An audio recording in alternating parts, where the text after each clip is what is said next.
हमारे शास्त्रों में 4 तरह के भोजन को ग्लानि युक्त माना गया है। ग्लानि युक्त भोजन करने से पाप लगता है। ग्लानि युक्त भोजन करने वाले को कभी सिद्धि की प्राप्ति नहीं होती है। महाराज भीष्म इच्छा मृत्यु का वरदान था। उनके आहार विहार के कारण ही वह इतनी आयु तक स्वस्थ बने रहे। महाराज भीष्म ने अर्जुन को बताया 4 तरह का भोजन कभी नहीं करना चाहिए। प्रथम, ऐसा भोजन जो थाली में परोसने के बाद लांघा गया हो। यह भोजन जिसको लांघ दिया जाता है और जिसको थाली में परोसने के बाद अगर उस थाली को पैर भी लग गया है तो उस भोजन को कभी नहीं करना चाहिए। ऐसा भोजन अगर आदमी ग्रहण करता है तो उसको जीवन में कभी सम्मान की प्राप्ति नहीं होती है, वह दासत्व को प्राप्त होता है। दूसरे तरह का भोजन जो थाली में परोसने के बाद सब्जी या दाल छलकने से रोटी गीली हो जाती है नीचे और गल गई हो, ऐसी भोजन या बासी भोजन या झूठा किसी का खाया हुआ बचा कुचा भोजन हो, तो इस तरह का भोजन को ग्लानि युक्त भोजन कहा जाता है और इस भोजन को ग्रहण नहीं करना चाहिए।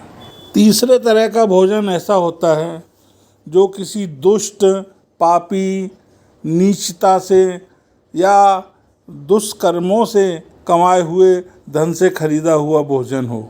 इस भोजन को भी ग्लानि युक्त माना गया है और यह पाप को बढ़ाने वाला ही होता है। ऐसे भोजन को भी त्याग देना ही श्रेष्ठ माना गया है।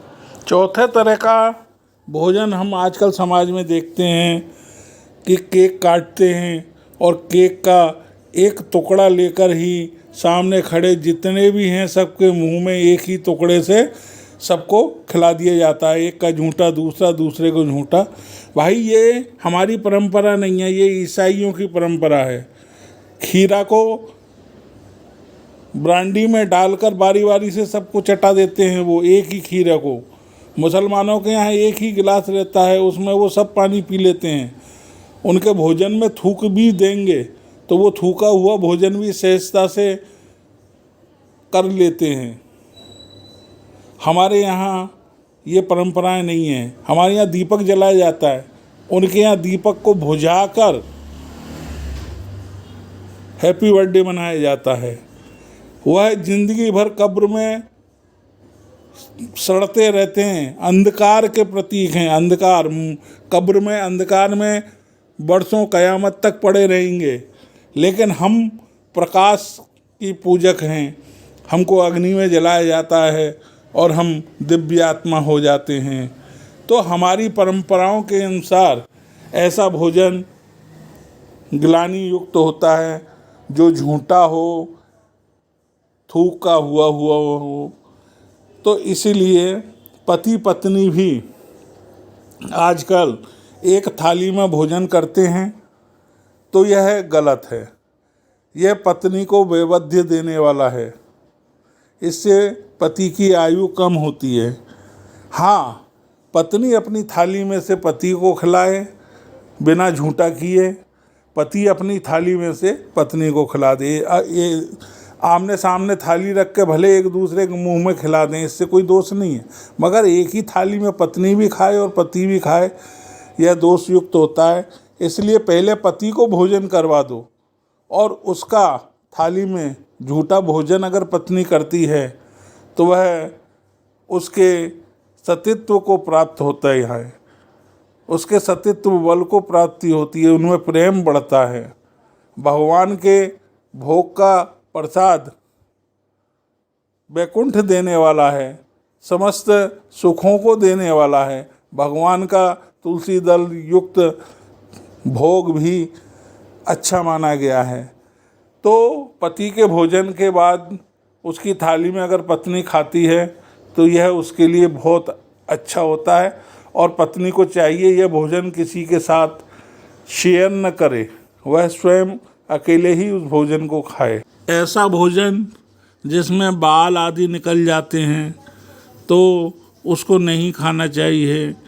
और मान लो कुछ चींटी निकल आई, मरी हुई चींटी, मिठाई आदि खाते हैं तो चींटी खाने से बुद्धि भ्रष्ट होती है, मंद बुद्धि होता है। मक्खी है, मक्खी अक्सर मीठे पे मंडराती है और अपने पंखों को लथपथ करके चाशनी में मर जाती है। तो ऐसी मक्खी डूबा हुआ भोजन हैजा को देने वाला होता है। मकड़ी अगर मर गई है तो कोढ़ को देने वाला होता है। ऐसे भोजन का त्याग कर देना ही श्रेष्ठ है। जो भगवान को स्वच्छ नहा धोकर सादा भोजन, भले दाल रोटी हो, दाल चावल हो, या रोटी सब्जी हो, या दूध सब्जी हो आदि भी भगवान को भोग लगाकर नित्य उसको ग्रहण करता है तो ऐसा भोजन उसको आयुष्मान करता है, उसके रोगों को शांत करता है और उसको लंबी आयु का वरदान देता है।